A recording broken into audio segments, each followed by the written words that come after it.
No doubt you have many problems, domestic, social, physical, and financial, which seem to you to be pressing for instant solution. You have debts that must be paid, or other obligations that must be met. You are unhappily or inharmoniously placed, and feel that something must be done at once. Do not get into a hurry and act from superficial impulses. You can trust God for the solution of all your personal riddles. There is no hurry.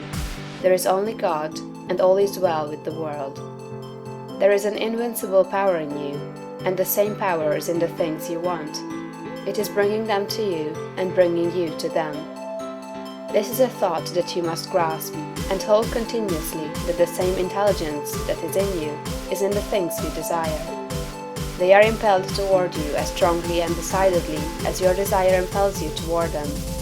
The tendency, therefore, of a steadily held thought must be to bring the things you desire to you and to group them around you. So long as you hold your thought and your faith right, all must go well.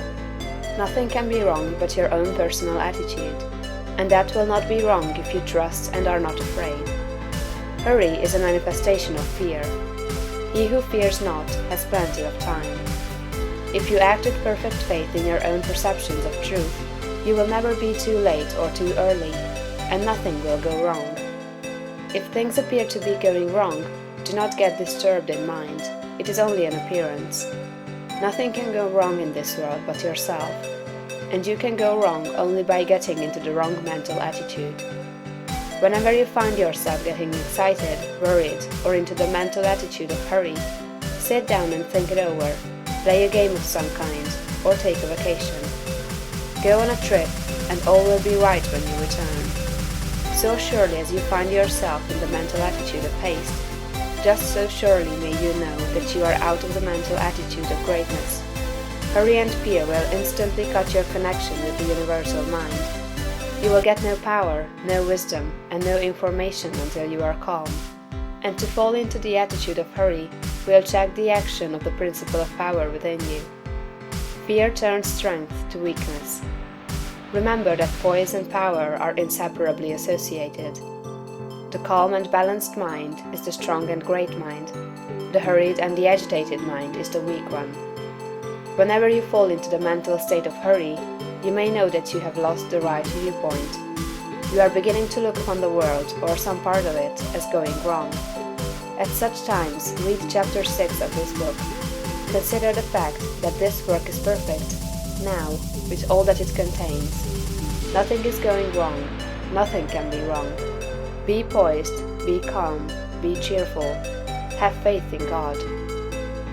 Next, as to habit, it is probable that your greatest difficulty will be to overcome your old habitual ways of thought and to form new habits. The world is ruled by habit. Kings, tyrants, masters, and plutocrats hold their positions solely because the people have come to habitually accept them. Things are as they are only because people have formed the habit of accepting them as they are.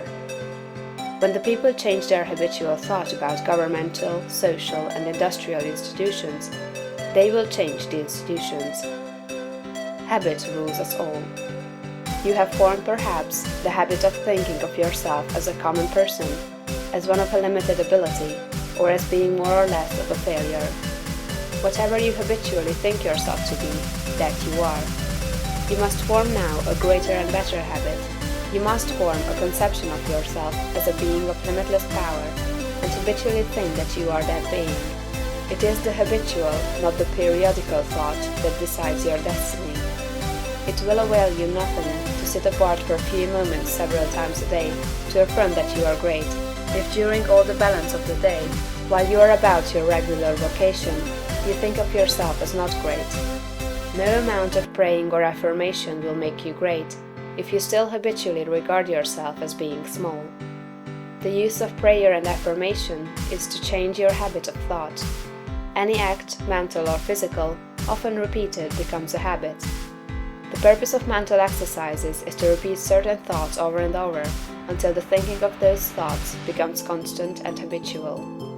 The thoughts we continually repeat become convictions.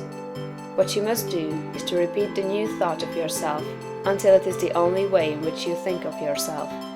Habitual thought, and not environment or circumstance, has made you what you are.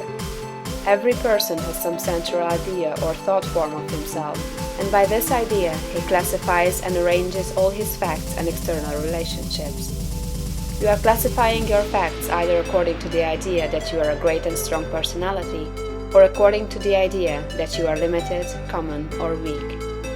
If the latter is the case, you must change your central idea. Get a new mental picture of yourself.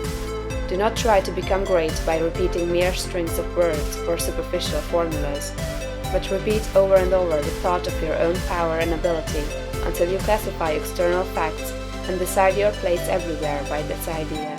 In another chapter will be found an illustrative mental exercise and further directions on this point.